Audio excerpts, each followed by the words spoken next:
Haere mai, and welcome to the Heart Place podcast. So I'm Jacqui, I'm the founder, a carer and believer in love as our greatest medicine. And at Heart Place Hospital, we explore healing that's real, rooted and heart-led. And today's guest is Valerie. She's an author, a nurse practitioner, a founder of To Mum Is To Love, flutist and keynote speaker. With a master's from Yale and a background in pediatric neurology and primary care, she brings both clinical wisdom and deep humanity into her work. And in this episode, we're going to talk about embracing imperfection and love as an action, not just something we feel and something we do. So let's dive in and welcome Valerie. Thank you so much for having me, Jacqui. I really appreciate it. And I'm thrilled to be on the Heart Place Hospital podcast. Thank you so much. Yay!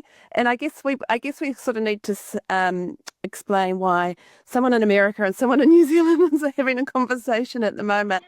Yeah, and so we've met through the Global Consortium, a loving organisation, which I don't know about you, Valerie, but just keeps me so grounded and so connected to my mission of love being the medicine. How about you? Same. I absolutely love it. And a loving organization is just incredible. And I really feel like as a healthcare provider, being able to meet other healthcare providers throughout the world with the same mission of love over fear, of creating more love in the workplace, creating more love in healthcare, for providers, for carers, for everyone, I feel like. And it's just such an important mission. And I'm so thrilled to be a part of it. And it's so amazing that I'm talking to you from Chicago, Illinois, in the United States the day before, and you're in my future and in New Zealand. And the fact that we are able to connect, able to talk, essentially kind of like on this rotating planet. It's like summer here. You have a winter storm in New Zealand. I think it's fascinating, but also so amazing that we are coming together as love, like with love and having this conversation. It's beautiful. And I mean, you can feel it. I can feel it between us now, like literally across the other side of the world from each other. But we can actually feel the energy, and that's just something that I love sharing through Heart Place Hospital. Is that we are so multidimensional. You know, we're more than this body and this mind. We've got such a spirit, and I mean, there's so much science now as well. You know, there's heart math that they've actually measured when someone is thinking about someone else from the other side of the world, and they can actually scientifically measure that. And we don't need a measurement. We've got it here. We've got it going on. I love it. And it's so fact. I mean, I so agree. And like with that storytelling, with love, with things that, they surpass not only location, but also time itself, I think is just so amazing. And there's so much of the time, like we make things so complex, which there is such complexity, but at the same time, if you break it down, it can be simple. And the simplicity is we are here as one, sharing a story, sharing our experiences, this love together, and we're able to kind of co-regulate essentially our heart rates and the listeners that are listening to our conversation, either live or in the future or whatever that is. Yeah, so true. Oh, well, amazing. I love it. I love it. I love it. So I guess a really good place to start about you, Valerie, is kind of a bit of speed dating, a bit of a whistle-stop tour. Like, what's got you to where you are now and being not only a mum, but also now an author talking about being a mum. I wonder if you could share that experience with us.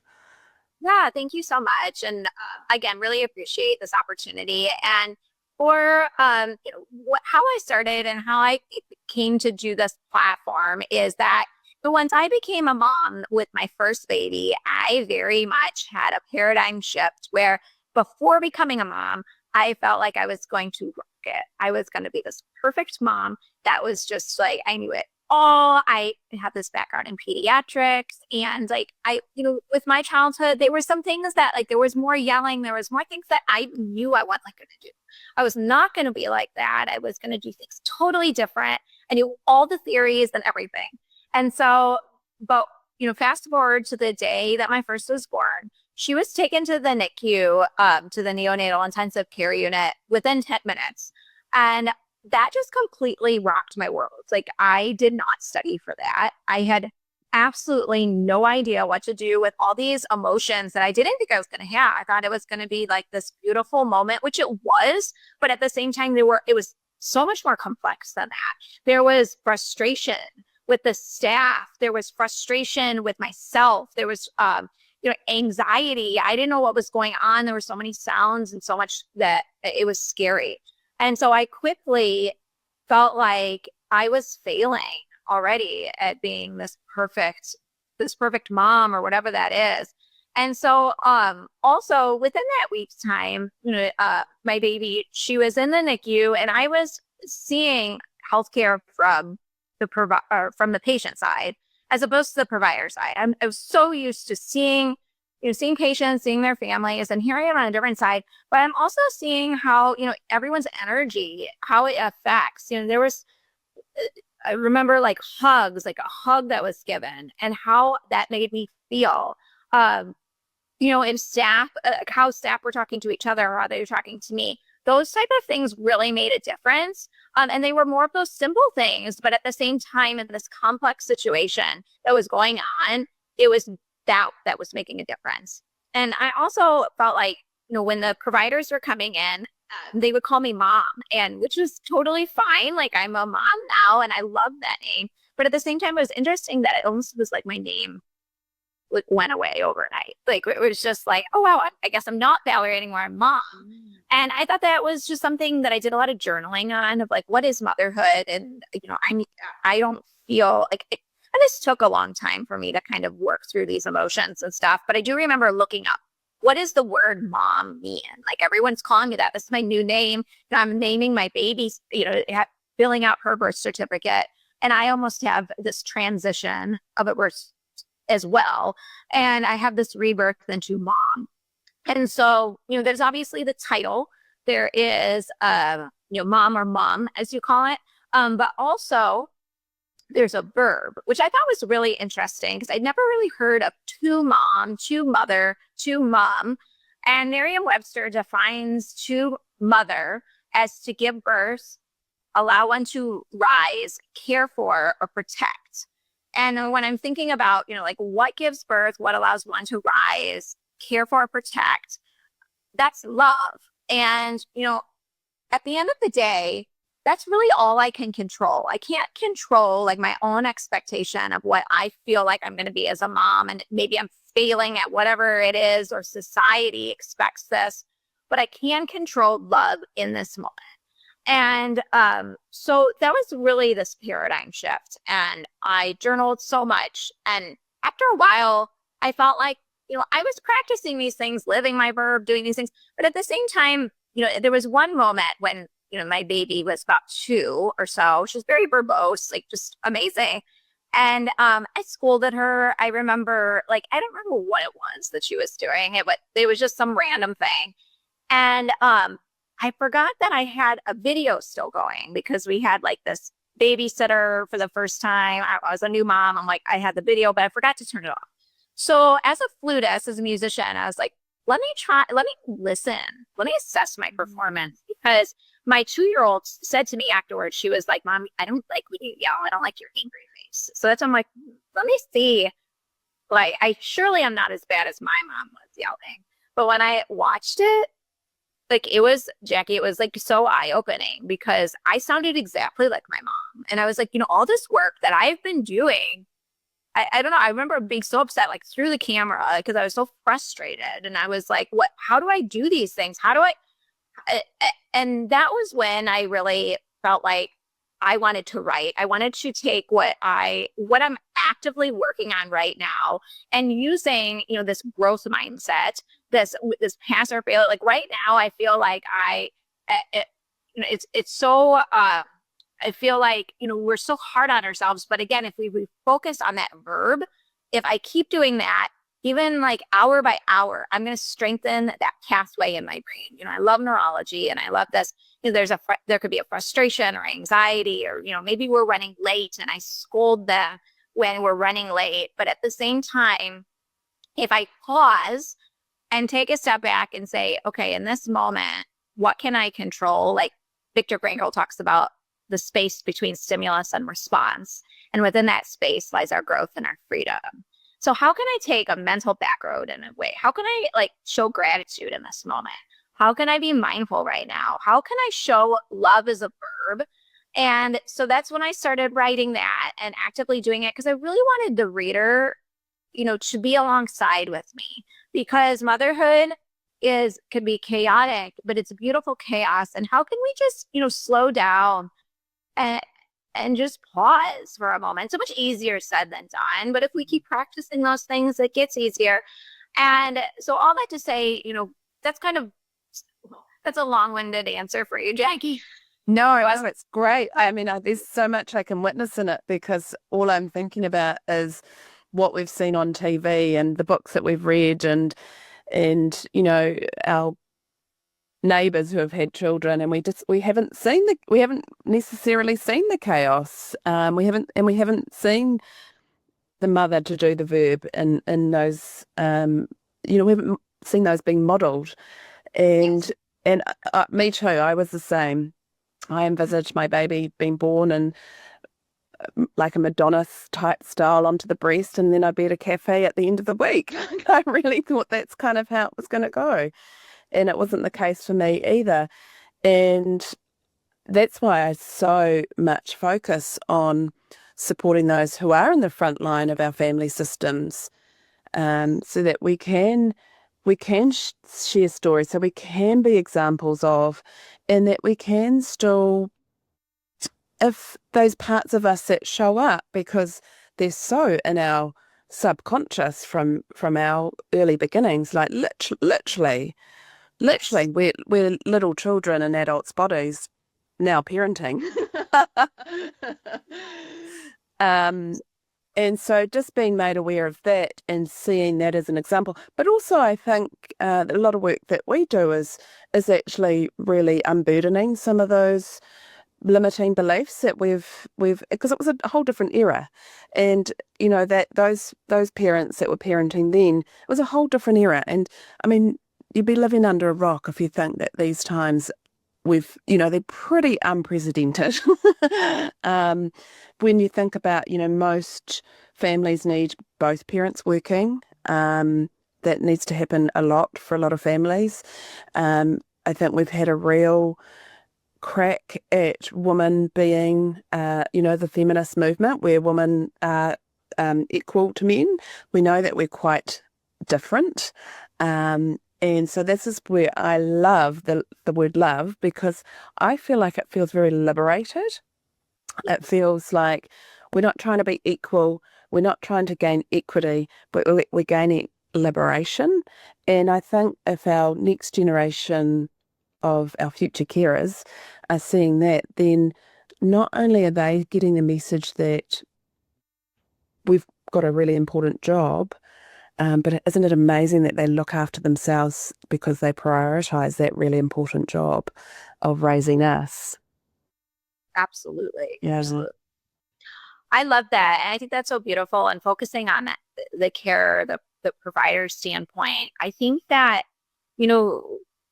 with this experience that I had in that first year, I feel like it is this almost like you have to go deep down within yourself, and how are you loving yourself right now? And I remember, as a provider, like you're saying, like you have like all of these, like with the stress, the fight or flight or whatever that is, how can you then go back into that loving standpoint of, like we were talking about at the beginning, like we're at different parts of this world and we're connecting, but sometimes it's hard to connect when you're sitting right next to someone.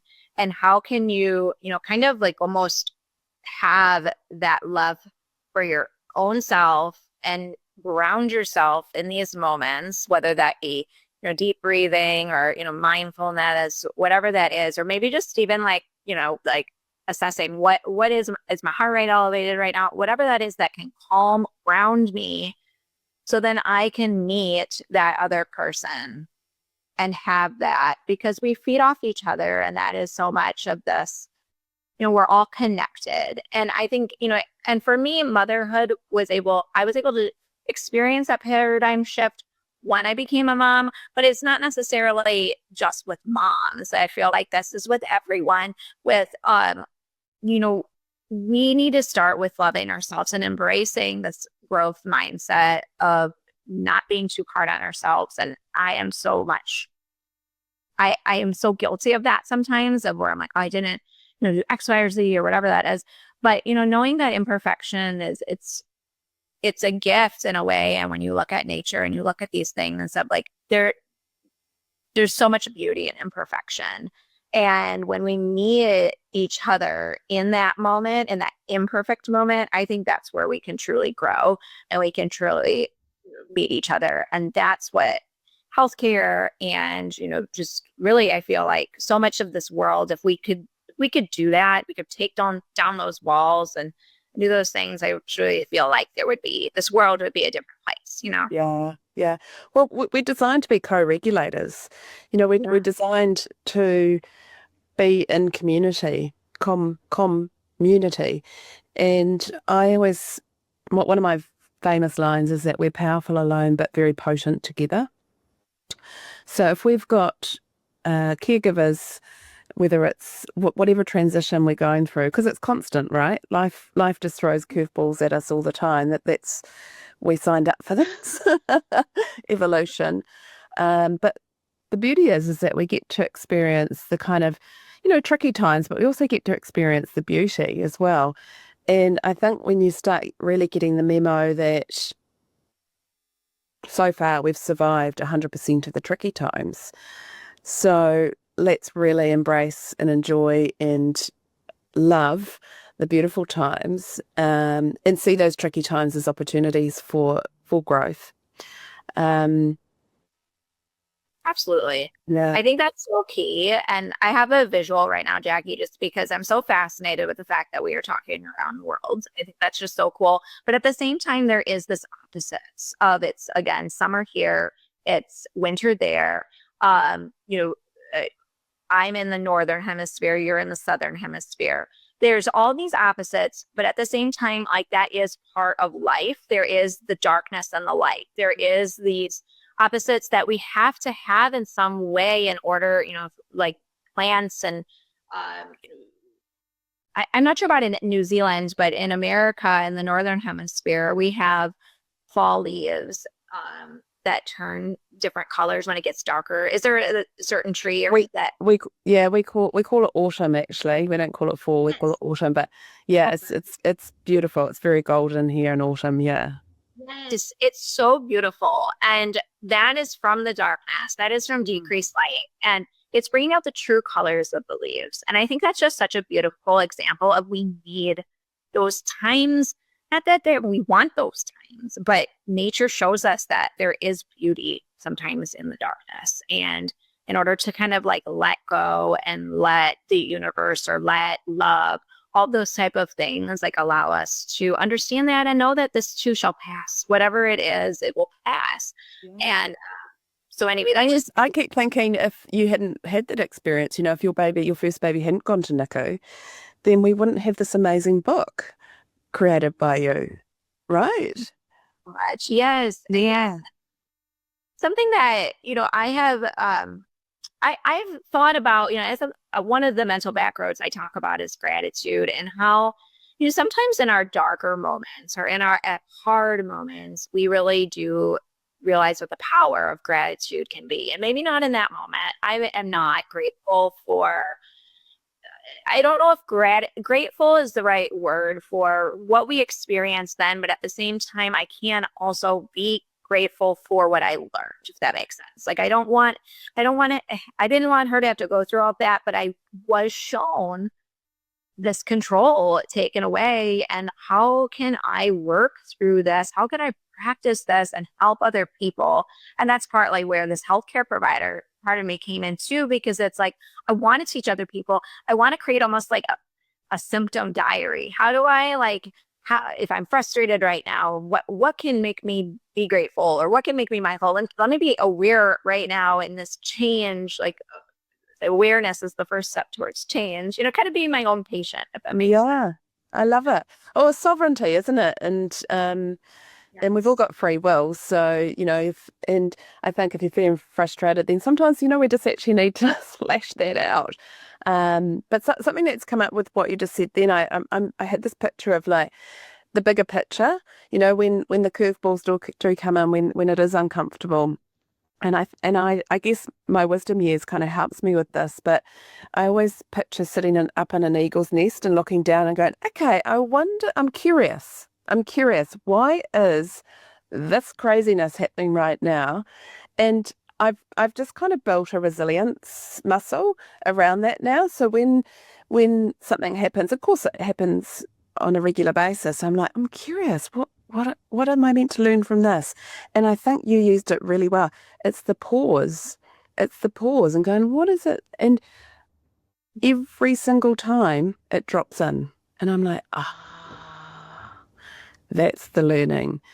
And I think that's a really powerful tool to have as an individual, as a self-healer, and then as a steward or a guide or a doula, I like to call us, because I feel like we're now remembering that we're here to serve, not necessarily fix and help, because that is that's a lot of energy to fix and help someone, but to serve someone, to guide them, to steward them, to doula them.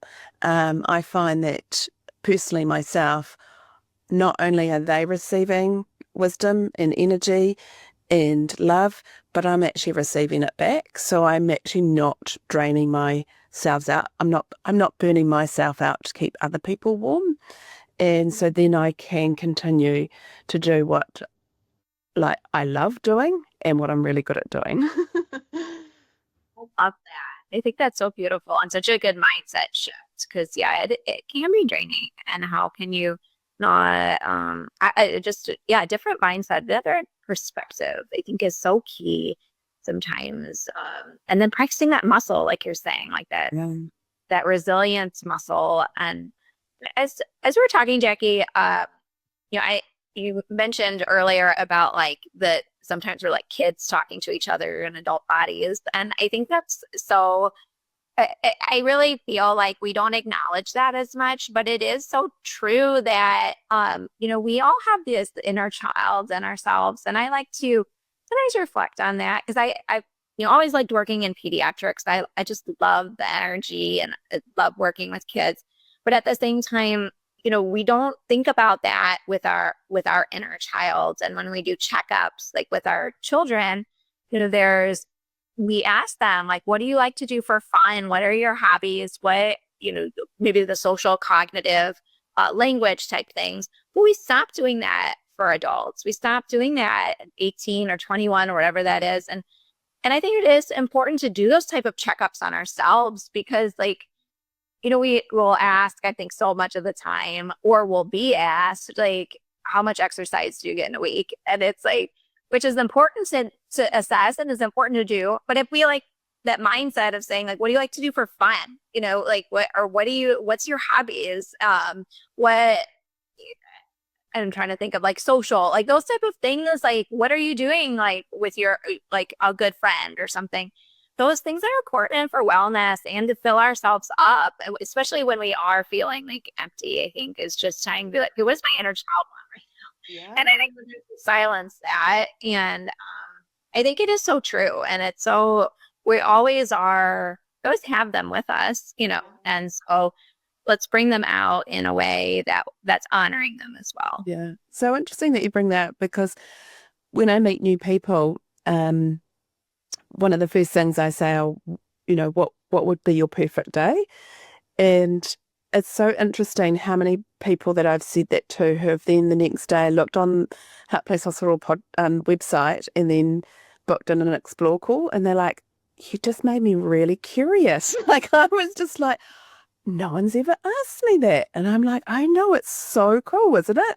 And I actually tell the story because I was asked it several years ago and we were asked to journal on it and I journaled that I lived in a village with a market that I lived by the beach. I had an ocean view, that I could see the sunrise and the sunset, and that my husband could DJ on a Sunday afternoon. That was my perfect day. And that is now my life. That is now my life. And it was my life within 3 years of me writing it. And when I wrote it, I was like, there's just no chance that this is going to ever happen. So I found it a really beautiful way to connect with people and understand them and help them understand the mission that I've created with Heart Place Hospital. It's a beautiful mission. I love that. I love that. I love what you're doing at Heart Place Hospital, and it's so needed. And I love the name too, because I think it really is at the heart of it. Like I think that's spot on, and yeah, it's beautiful. Yeah, thank you so much. I wonder if you mentioned it before, and I loved this part of it in your book, about if you can talk about the highways, how you describe, that's, I think it's a really clever analogy. I've loved and enjoyed that. If you could share that with, yeah. Thank you.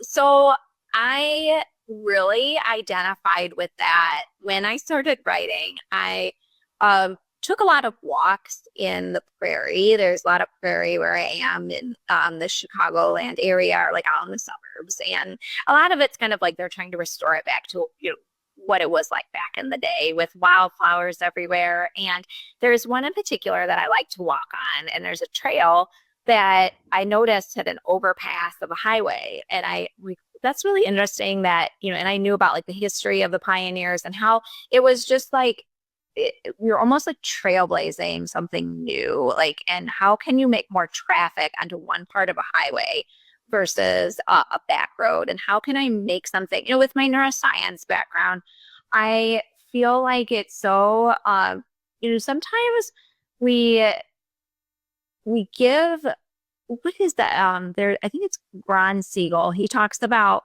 the giving our feelings too much credit, or not feelings, but emotions or thoughts or inner talk too much credit. And they're just words. And we can exit that highway any point in time and do something different. And we can strengthen a new pathway. We can trailblaze, and make like these wildflowers. We can walk through it. It may be hard, like you have stuff all over the place, you're trying to push through it, but over time that path will be easier, like those deer paths. Like sometimes like you have to follow that and you make it stronger over time. And I think for me it was like a important visual, because I love nature, as to how it really is kind of in the brain on a cellular level. And I think that Carol Dweck, with a growth mindset, really was such a game changer for me when I learned that, because I'm like, I can grow this. I can grow new pathways. I just need to exercise them. And so the mental back roads I identify are gratitude, mindfulness, kindness, smiling, storytelling. And I think that for me, when I practice them, it just makes me take a different route in my brain. And as opposed to being anxious, as opposed to being frustrated in the moment. And Jacqui, I don't know, my son, all my kids, they are so fascinated. I think they're more in Australia, not necessarily New Zealand, but the cassowary, that it's like this bird that apparently is supposedly one of the closest relatives to the dinosaurs. If you look at its feet, it has like these raptor feet.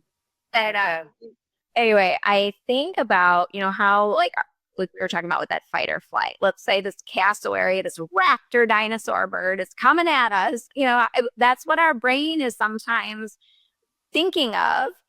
And it's a false alarm. We don't necessarily have, the likelihood of me running late or like having some catastrophic, whatever happened because we're late, from just, that's more just my brain responding to this false alarm of it's a problem that we're late, and it's that reacting of, I'm being chased by something. And again, it's within that space. How can I create a back road in that space from the highway? How can I exit that highway when my fight or flight system is like alarming and I have a elevated heart rate?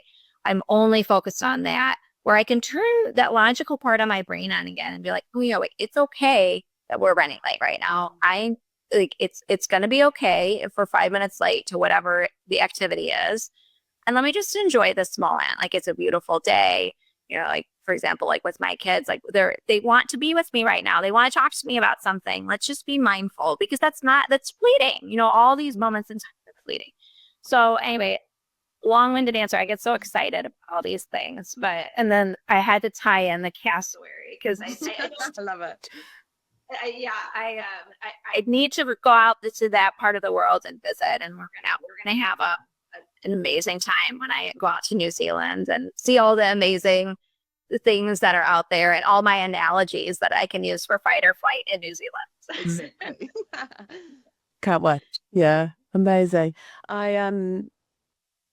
What was sort of coming to me, and sort of flipping around a little bit, just so many things are coming in, but Yes. especially your experience, with delivering your first child and that trauma experience, essentially, call it what it is. And I know, so a lot of our frontline workers, whether it's a traditional frontline worker or someone who's caring for someone at home, or doesn't matter, we can experience quite a lot of vicarious trauma, and it can culminate. And I know for me, like when I had young children, I was very controlled, very, and I can actually take it back to my childhood, sort of being, rushed and yelled at for to hurry, and so it came back out on me. But what I've sort of coming around to is that what I love with what we're doing at Heart Place Hospital is that we're meeting people quite early on in these experiences, and we're actually doing trauma-informed somatic healing pretty much in real time. So we're avoiding that culmination of vicarious trauma of our own trauma that's resurfacing, and so that when we are recreating these highways, and that's why I wanted to bring up the analogy, they're a little bit softer, they're a little bit slower, they're a little bit, they give us a little bit more of an opportunity to pause and to respond from that pause. So it's cool seeing it in real and actually happening, after reading all these books and understanding the science, and it's actually really cool to see it in real life. And like, it's just so magical, because not only, like I just put it in your situation, if you were to experience that in real time when you had your first baby, then that energy then that you're transferring onto your baby, as you hold her or feed her, is just so much more grounded, more graceful, more from love as opposed to from fear.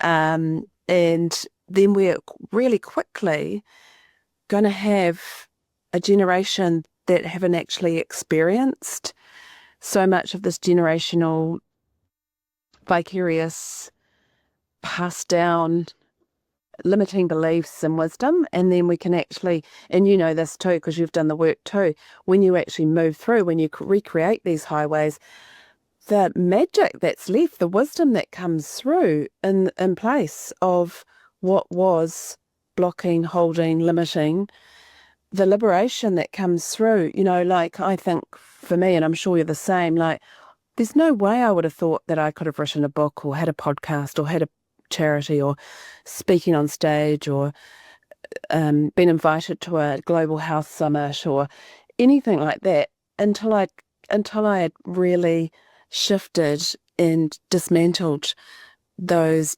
parts of me that were keeping me safe. I just wonder if you've got anything to add to that. I think that's so beautiful. I think that's, so spot on with what we experience, I think. And I still think I work through as a healthcare provider of like this, how are you, like with this whole body keep score and all, like, I feel like there is that trauma that I can hold on to, that I feel like still to this day, I can bring myself right back in time to that moment. and I could go right back into mama bear mode and be very frustrated and very like, straight to worst case scenario. I need to defend my baby right now. Mm-hmm. But at the same time, I think that awareness, like that has helped me be like, okay, I know that this is a fight or flight response. And this is my amygdala, my fear center, this little almond in my brain reacting, and it's trying to keep me safe. And there's a book out there, gosh, I'm blanking on the author's name, but they essentially suggest to like thank that amygdala and say, thank you for trying to keep me safe right now. And like almost like loving on that part of you. But again, that's so much easier said than done. But at the same time, I think the more we kind of examine that, and like you're saying, like, where is that coming from? For me, EMDR was so helpful, like with my kind of trauma type stuff. And I'm not a mental health professional, so I can only really speak for myself. But for me, I felt like it was almost like writing a book in a way. And maybe the writing itself was essentially kind of healing, because I have this, like your memory has this, document, and you can say, I'm safe right now in this moment. And that's so much easier said than done again. But at the same time, I think, addressing these things and being aware of these things, again, it's going back to that embracing that imperfection of like, we don't have to be Johnny on the spot all the time. Like we are imperfect people navigating an imperfect world that is it, and we are beautiful. This world is beautiful, but it's not perfect. And kind of just seeing how you can work through that. And I think for sure, like you're saying, if that happened in the moment with my baby, I had that visual when you said that, Jacqui, of like in the moment, if I felt not like if I felt more safe in that moment and I kind of was brought to the present at that point in time, it would, I think, make a big difference. And it makes me think of the one moment I had, I think it was the next day when I finally was able to actually see her, because I had to stay in the maternity area for a little bit. I just put on music that we listened to when she was in my belly, and it was so calming. And I could tell she recognized it. It was such a beautiful moment that I will never forget. And but that's kind of like the closest I think I got to that safety and that feeling safe and like that co-regulating. And it was so interesting because back in grad school, like I wrote a paper, I remember, on music therapy and IQ, and like how that benefits the baby. But it was so different when I actually experienced it. And anyway, that was, I think, my moment of safety. Yeah. Oh, I love that.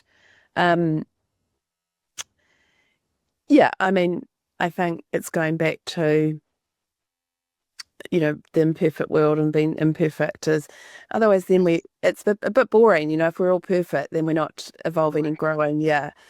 I think what's really important is giving people the opportunity to step off the spiral and into the vortex. So there's a lot of people just spinning and spinning around, and I know I've experienced that. So it was really important that, from my experience, that I created a safe sanctuary that people could land and at least get to the vortex, like get off the spiral and into the vortex and start growing from it. If that's part of your life plan. And yeah, I think your book would have been quite different if you'd had a different experience, right? And so it's going back to the eagle's perch and looking at the bigger picture and like, okay, and I've now got adolescent daughters, and this is what I say to them. I'm like, wow, I wonder what the bigger picture is. Like, I wonder why you're having this experience now, because I can look back so much now and go, making sense of that is making sense. And I think that's why it's so important to have the wisdom keepers who who have come out of the spiral and into the vortex, who are able to, whether it's, we know, we talked about this at the beginning, it can be energy, it can be a word, it can be a touch. There's so many senses that we have. It doesn't have to be necessarily fixing the situation. It can be that real space holding, and coming from that loving part of you.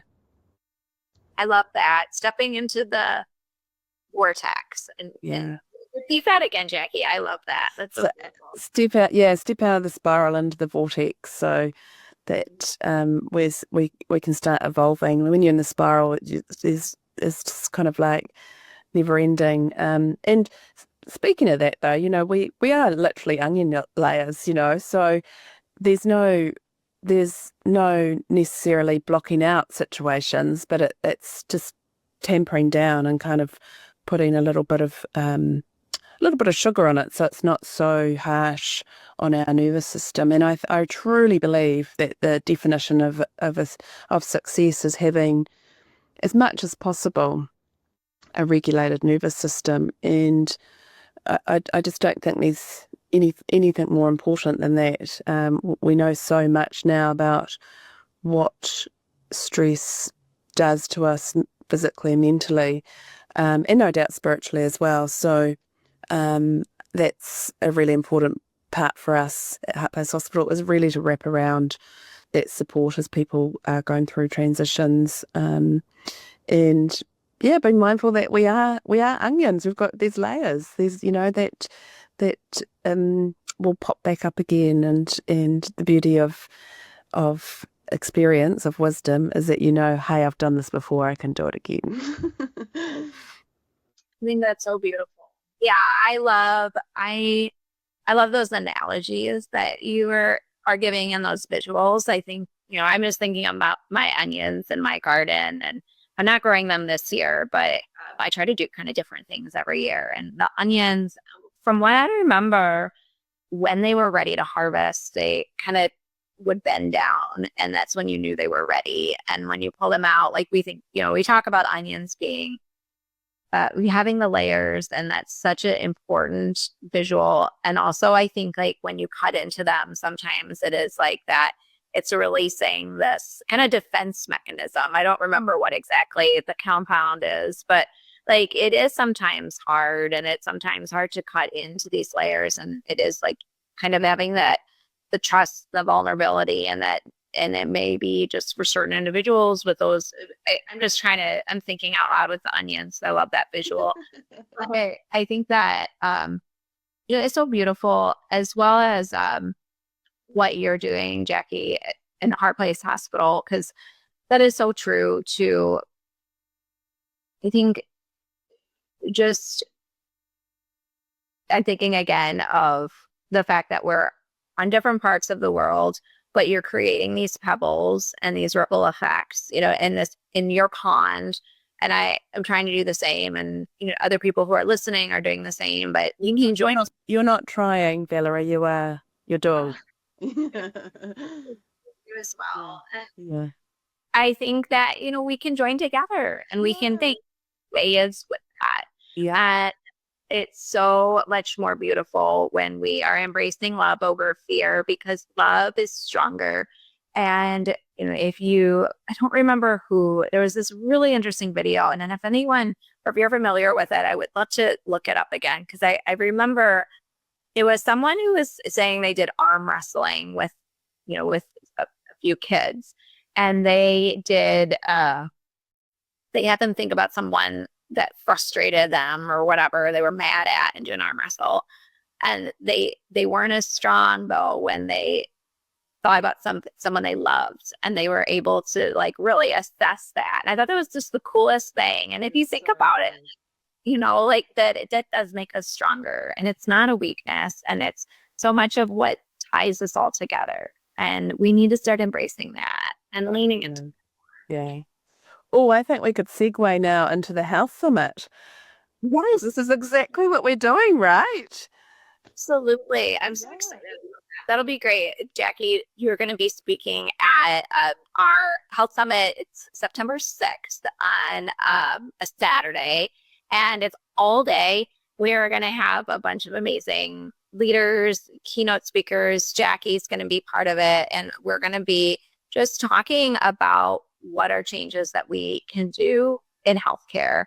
And as for clinicians, we are trained, at least I know a lot of the time we talk about like a SOAP note essentially, and like how can we assess a patient that is in distress, or there's something going on, and we take subjective information that what are we hearing, objective, what are we seeing, and then how do we assess that.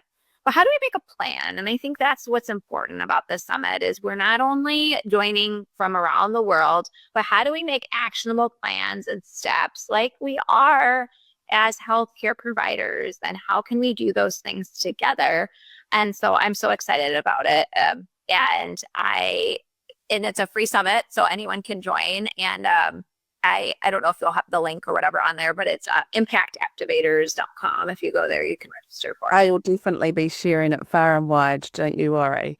I think it's so important that when people put energy into creating these platforms that we join together and really get our biggest pom-poms out and shake them and make sure that the information and the energy, right? Like everybody you've chosen, I looked through the list and I was like, oh, I love her. Yes. And that's what's so important, like having that energy, having that, like we all are creating waves together. And how can we, going back to the whole like synchronizing heart rates and stuff, let's synchronize that energy and really like make big waves. So I'm so excited about it. Yeah, I love it. Well, thank you so much, Valerie, for being on I've got sore cheeks from smiling. And thank you so much. And I just wonder if you could share how people can find you, and we'll put your links in the podcast notes, but also something that's coming up in your heart place, and if you could share that with others. Thank you so much, Jacqui. I really appreciate this opportunity. And well, you can find me on tomamas2love.com. That's my website where you can access everything from my book, which is To Mamas to Love, Pioneering a New Kind of Motherhood. It's available on Amazon, ebook, and paperback, as well as my podcast where I have a bunch of people that I have talked to from around the world about just doing incredible things, doing amazing things, trailblazing. So check it out. And your question, I want to reflect on this for a second, Jacqui. Can you ask me that one more time? Yeah, what's Valerie, what's coming up in your heart place that you can share with others? Really for me, when I think about the heart place, I think about the heart in ourselves and our own bodies and how there is electricity, there's energy from it. I know Dr. Diana Londano, I had a conversation with her about that recently. She is a doctor who really talks about the electricity. Mm-hmm. And I've been reflecting on that of how can we, how is the heart related to everything in this life and into this world and what we're doing? And it brings me back to music because there is a beat with it. And as a musician, I feel like I loved playing fast pieces, technical pieces that were like just backs were so cool. But there was a music professor that had us play the slowest pieces possible. And I used to hate those pieces because I had to slow down and really have almost like I had my heart rate slow down, have everything slow down. And it was completely the opposite of what I wanted to do in the moment. And I think for some reason, like that makes me think like just with our heart rates and how we do need to embrace the slowness, the stillness sometimes, because we want to rush through this world and we want to rush and play fast and do all these amazing things, which we are. But it's sometimes in that stillness and the simplicity, in the savoring the moment, savoring whatever it is that you have right here and right now. That's the most beautiful thing that we can do. And sometimes it's the hardest thing, but at the same time, that's it. This can be so beautiful. And so that's kind of the visual that I want to share and leave with you, Jacqui. I love that. Thank you so much. Thank you so, so much. And thanks so much, Valerie. I look forward to sharing this with our beautiful, loving organisation family who have been just so pivotal in my growth for sure. Just amazing to be held by such loving, gentle, phenomenal trailblazers. And in our community here in Heart Place Hospital, which is now global too. That's so amazing. I am so grateful for everyone in a loving organization. So grateful for you, Jacqui, and Heart Place Hospital. You're doing amazing work. And thank you so, so much for having me. I truly appreciate it. Yeah, lovely. Talk soon. Thanks so much. Thank you.